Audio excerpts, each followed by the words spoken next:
ओम नमो नारायण मित्रों, हमारे चैनल के अंदर आपका स्वागत है। दोस्तों, आज हम आपको बताने वाले हैं कि पितृपक्ष पूर्णिमा, जिसे भाद्रपद पूर्णिमा कहा जाता है, जिसका क्या महत्व है और आपके जीवन के अंदर यह कितनी खुशियां ला सकती है। धन पाने की कामना रखने वाले जीवन के अंदर धन की कमी नहीं रहती।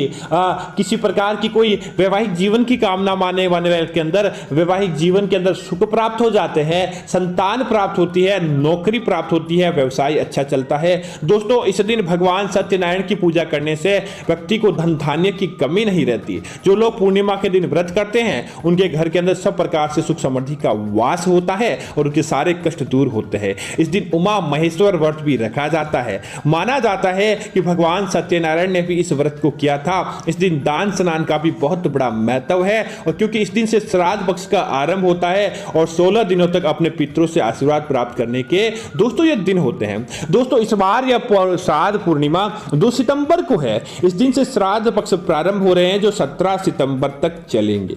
दोस्तों, हिंदू पंचांग के अनुसार भाद्रपद पूर्णिमा को पूर्णिमा श्राद्ध होता है और इसके बाद एकादशी, द्वादशी ऐसे करके जो तिथियां आती है और अमावस्या तक श्राद्ध पर्वों को माना जाता है और इसी दिन से श्राद्ध प्रारंभ हो जाते हैं। दोस्तों, अगर आप चाहते हैं कि आपको इसका आशीर्वाद प्राप्त हो, आपको आपके जीवन के अंदर खुशियां देखने को मिले और पितरों का सकारात्मक परिणाम आपके जीवन के अंदर मिले, तो दोस्तों इससे बड़ा ना तो कोई प्रकार का दिन होता है, ना इससे बड़ी कोई चीज होती है। दोस्तों, अगर आपके जीवन के अंदर धन की कमी है, लाख गुना प्रयास करते हैं लेकिन धन के मामलों में सदैव पिछड़ जाते हैं, या फिर धन के मामले अब आपके जीवन के अंदर धन आता है लेकिन उसी प्रकार पानी के फ्लो की भांति चला जाता है, तो दोस्तों आज का यह उपाय आपके लिए ही है। आप इस उपाय को करके देखिए, निश्चित तौर पर आपके जीवन के अंदर धन की कमी नहीं रहेगी और आप जैसा चाहेंगे वैसा आपके जीवन के अंदर परिणाम देखने को मिलेगा। तो दोस्तों, आपको और क्या चाहिए। दोस्तों, इस पूर्णिमा के दिन आपको पुरानी झाड़ू से कुछ उपाय करने चाहिए ताकि आपको किसी प्रकार की कोई कमी नहीं रहे और ना ही आपको किसी प्रकार का कोई पैसा आपके जीवन के अंदर खर्च होने वाला है, क्योंकि दोस्तों ये बहुत ही खास दिन होता है और ऐसे दिन आपके जीवन के अंदर बार बार नहीं आते हैं। तो दोस्तों, क्या करें कि आपके घर के अंदर जो भी आप पुराना झाड़ू लगा रहे होते हैं, आप क्या करें कि उस झाड़ू को इस पूर्णिमा के दिन क्या करें कि आप अपने घर के अंदर एक किसी से कोने की सफाई कर ले। बस आपको उस झाड़ू से उस दिन एक कोने की ही सफाई करनी है और बाद में क्या करें, उस कोने के अंदर आपको एक दीपक जलाना है जिससे आपने पुरानी झाड़ू से सफाई की है। अब दोस्तों, आप क्या करें कि उस झाड़ू के ऊपर आपको एक लाल कलावा बांध देना है।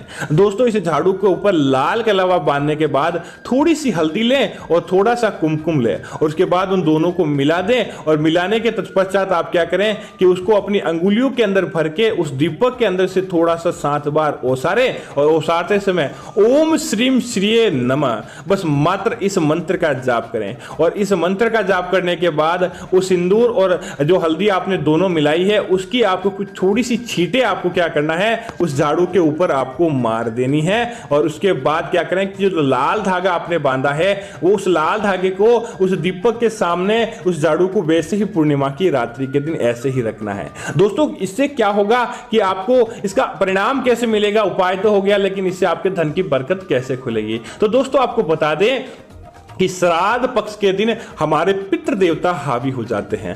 पितृ सही होने पर हमें कई गुना प्रभाव देते हैं और अगर पितरों की सेवा के अंदर किसी प्रकार की कमी हो जाती है तो वो तर्पण के माध्यम से उन्हें इस पितृ पक्ष के माध्यम से उनको अच्छा परिणाम देकर उनको खुश करके उनको बहलाया जाता है ताकि हमारे पितृ प्रसन्न रहे, और जब पितृ प्रसन्न होते हैं तो हमें किसी प्रकार के दोष नहीं लगते हैं। तो दोस्तों, पितृ पक्ष के दिन हमारे घर के किसी भी कोने की सफाई करके वहां दीपक जला साक्षात वह दीपक पितरों को अर्पित होता है। और दूसरा, झाड़ू माता लक्ष्मी से जुड़ा होता है और पितृ भी दोस्तों कभी भी झाड़ू का अपमान नहीं करते हैं। इसलिए जब कोने के अंदर दीपक जलाया जाता है, उसका प्रकाश उस झाड़ू के माध्यम से आता है तो वह आपके जीवन के अंदर धन की बरकत को खोलता है और उस समय उस मोमेंट के अंदर आप कोई भी मनोकामना भगवान से मांगते हैं, अपने पितृ देवता से मांगते हैं। तो दोस्तों, इस पूर्णिमा की चमत्कारी रात्रि के अंदर जो सकारात्मक शक्ति, सकारात्मक प्रकाश पास आता है वह आपको अपने आप ही हर प्रकार के सुख प्राप्त करवाएगा, आपको अपने आप ही हर प्रकार के जो आपने मनोकामना मांगी है वह मनोकामना आपकी पूर्ण होती है। लेकिन दोस्तों आपको क्या करना होगा कि पूर्णिमा के अगले दिन उस झाड़ू को आपको अपने घर के अंदर नहीं रखना है। इस बात का आपको जरूर ध्यान रखना है, क्योंकि दोस्तों सकारात्मकता को तो यह छोड़ देगा, आपकी मनोकामनाओं को पूरा करवाएगा, लेकिन उसे जलना पड़ेगा। आपकी जो घर की बुराइयां हैं, घर की नकारात्मकता होती है, वो उस दीपक और इस झाड़ू के माध्यम से इस झाड़ू के अंदर समेट ली जाती है। जिस प्रकार झाड़ू, जो पुराना झाड़ू आपके घर के अंदर रहा था, तो उसने आपके घर की सारी गंदगी को बाहर किया था जब तक आपने उसे काम में लिया था। उसी प्रकार वो आपके घर की बुरी शक्तियों को, नकारात्मकता को, बुरी चीजों को अपने अंदर सोख लेता है, जिसकी वजह से उस झाड़ू को आप उसके बाद पूर्णिमा की रात्रि के अगले दिन उसे इस्तेमाल नहीं कर सकते। तो आप क्या करें कि नया झाड़ू काम में ले लें, या फिर आप अगले दिन नया झाड़ू लेकर आ जाएं और उस झाड़ू को क्या करें, किसी भी ऐसे गुप्त स्थान पर जहां ना कोई आता जाता हो या वहां पर कम ही लोग आते हो, वहां पर उस झाड़ू को फेंक देना चाहिए। लेकिन एक बात का जरूर ध्यान रखें कि जो लाल धागा आपने उस झाड़ू के अंदर बांधा था, उस लाल धागे के अंदर प्रभावशाली पूर्णिमा की और पितरों की शक्तियां होती है। उस धागे को आप क्या करें, आपके घर के जो भी सदस्य हैं,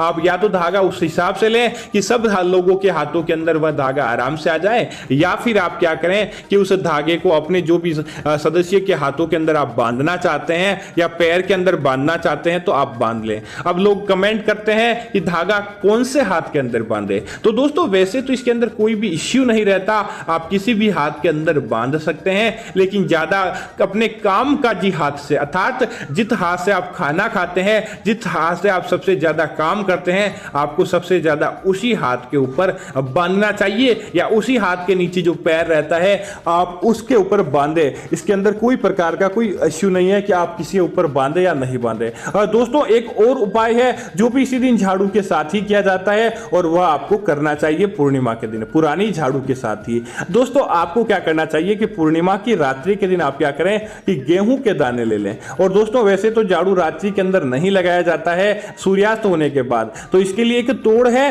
कि आप क्या करें कि एक दीपक जलाएं, वह भी कोने के अंदर ही जलाना है। उसके बाद क्या करें कि अपने कमरे के अंदर गेहूं के या बाजरी, जवार, जो भी साबुत अनाज, चावल के कुछ भी दाने ले लें, और उसके बाद क्या करें उन दानों को अपने आंगन के अंदर आपको बिखेर देना है। अपने सर से आप जितनी भी मुट्ठी हो उसके अंदर बिखेरें, उतनी मुट्ठी अपने सर से आपको ओसारना है। 7 बार अपने सर से ओसार कर आपकी परेशानी, मनोकामना जो भी है आपको बोलते हो, उस मुट्ठी को अपने आंगन के अंदर ओसार लेना है, फेंक देना है। इस प्रकार से उस दीपक के ऊपर से भी घुमाते हुए, उस दीपक की रोशनी जरूर होनी चाहिए, क्योंकि दोस्तों ये आपके सूर्य का तोड़ होगा। अगर वह नहीं हुआ तो समझ लीजिए आपको ये उपाय नहीं करना है। उसके बाद क्या करें कि जो गेहूं के बिखरे दाने होते हैं, बाजरी, जवार, जो भी आखा अनाज होता है जो आपने लिया है, उसके दाने होते हैं, आप क्या करें उसके ऊपर आपको एक, आपकी जो भी आपका नाम है वह आपको अपना नाम लिखने के बाद अपने हाथों की सहायता से ही आपको आपकी जो भी मनोकामना है इस प्रकार से लिखे कि कम ही की कम शब्दों के अंदर वह लिख लें। और उसके बाद क्या करें कि पूर्णिमा की उस रात्रि को तो आपको वैसे ही छोड़ देना चाहिए। अगले दिन आपको क्या करना चाहिए कि पुरानी झाड़ू से सुबह होते ही उस झाड़ू से आपको उस बाजरी को या जो भी आपने अनाज काम के अंदर लिया है उस अनाज को आपको इकट्ठा कर लें। और उसके बाद आपके आसपास कोई भी जहां आपके सबसे ज्यादा चींटियां मिलती हो, जो पशु पक्षी आते हो, उनको खाने के लिए वह अनाज दे दें। दोस्तों जितने लोगों के मुंह में वह अनाज लगेगा समझ लीजिए कि आपका वह काम बन जाएगा। उस अनाज का एक भी दाना ऐसे नहीं रहना चाहिए, आपके घर के अंदर नहीं रखना चाहिए। इस प्रकार से आपको वो अनाज का दाना ले, क्योंकि दोस्तों अभिमंत्रित दाने होते हैं और पूर्णिमा के दिन इस अनोखे उपाय को करने वाले व्यक्ति के जीवन के अंदर कभी भी कोई कमी नहीं रहती है। ध्यान रखें कि उन बाजरी के दानों को आपको जो भी आखा अनाज आप लें, बाजरी जरूरी नहीं है इस उपाय है, तो कोई भी अनाज आप लें तो उसे पशु पक्षी या चींटियों को ही खिलाएं। हाँ, आप इसे गौ माता को खिला सकते हैं, लेकिन गौ माता या किसी बड़े जानवर को खिलाएं तो इसे पकाकर खिलाएं, और छोटे जानवर पशु पक्षी किसी को भी खिलाएं तब आप उसे ऐसे ही ही साबुत अनाज उन्हें खाने के लिए दे दें। निश्चित तौर पर दोस्तों पितृपक्ष के दिन ये उपाय करने वाले व्यक्ति अपने पितरों का एक तरह से तर्पण कर देता है, पितरों की ख्वाहिशें पूरी कर देता है और उनके माध्यम से जो आपको दुआएं मिलती है वह बड़े से बड़ा आपका काम बना देती है, जिसकी वजह से आपको कभी भी पीछे मुड़कर देखने की आवश्यकता नहीं रहती और प्रभु की कृपा से आपके जीवन के अंदर सारे कार्य उत्तम गति से बन जाते हैं। तो दोस्तों आप ये उपाय कीजिए, झाड़ू के माध्यम से आपके कार्य संपन्न होंगे और निश्चित तौर पर आपको आपके कार्य के अंदर सफलता प्राप्त होगी। तो दोस्तों उम्मीद है कि यह जानकारी आपको अच्छी लगी होगी। ऐसी अन्य जानकारियां देखने के लिए आप हमारे चैनल को सब्सक्राइब करें और साथ ही साथ वीडियो को लाइक और शेयर जरूर करें ताकि ऐसी जानकारी आपको मिलती रहे। दोस्तों अन्य जानकारियां देखने के लिए ओम पितृ देवाय नमः कमेंट करें। लाइक करते हुए आप अन्य मित्रों के साथ साझा भी कर सकते हैं। धन्यवाद मित्रों। जय श्री राम मित्रों।